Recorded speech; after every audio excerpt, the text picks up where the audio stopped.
The shadows below. Some secrets are better left undiscovered. In the quiet town of Black Hollow, the townsfolk knew there was something wrong with the old Borden Manor. It had stood on the outskirts for over a century, its crumbling walls and broken windows a silent reminder of its sinister history. No one dared venture inside, not after what happened to the last family that lived there. Whispers of madness, murder, and mysterious disappearances kept the curious away.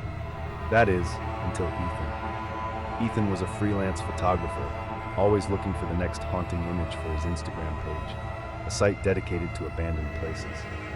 He had heard the legends about the Borden Manor and, unlike the locals, wasn't afraid of a few ghost stories. When he arrived at Black Hollow, the townsfolk eyed him with suspicion. They didn't try to warn him.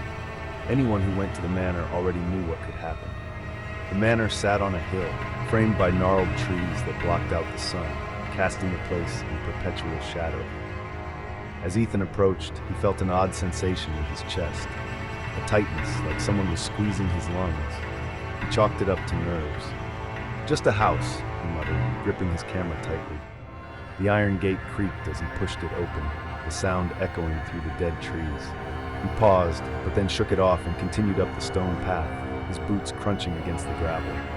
As he reached the front door, he felt the air grow colder, despite it being the middle of summer. There was no wind, no breeze, just a bone-chilling cold that seeped into his skin. Inside, the house was in disrepair. The air smelled of mildew and rot, and dust hung in the air like a heavy fog. The floorboards creaked beneath his feet, and every step echoed as though the walls themselves were watching. Ethan began taking pictures, moving from room to room. The camera's flash illuminated the decayed furniture, peeling wallpaper, and forgotten belongings of the former occupants. He wondered what could have driven a family to leave so much behind, as though they had fled,